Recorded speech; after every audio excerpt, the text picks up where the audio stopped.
The man, who was reportedly the target of over 600 assassination plots, was nearly killed by a single step on October 21st, 2004.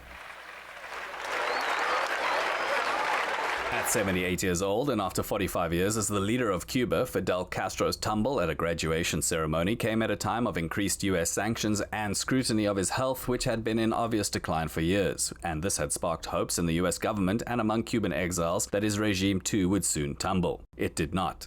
Castro did break his knee and arm and began to withdraw from leadership roles soon afterwards, retiring in 2008 and dying in 2016 aged 90, but the communist state he established still exists. During the revolution and his long years as the head of the only communist nation in a hemisphere dominated by the US, Castro had made some bitter enemies, and his security chief claimed to have documented 638 assassination plots. His bodyguard's exploits led to a popular show on Cuban TV, and Fidel Castro's survival was used to good propaganda effect by the regime, so this number seems likely to have been inflated. But until President Ford signed an executive order banning political assassinations by US government officials in 1976, the CIA appears to have had an obsession with killing Castro, and dozens of proven or likely to be true CIA-backed plots have been independently documented. These range from simple shootings by a literal mafia hitman to explosives placed in his cigars or in shiny shells at the bottom of the ocean meant to be picked up by a scuba-loving Castro. Then there's poisons and diseases, with some poisons meant to be dropped in his drinks, while others were to be laced in those iconic cigars. There was also a plan to contaminate his wetsuit — the man really loved scuba diving — with tuberculosis and or botulinum.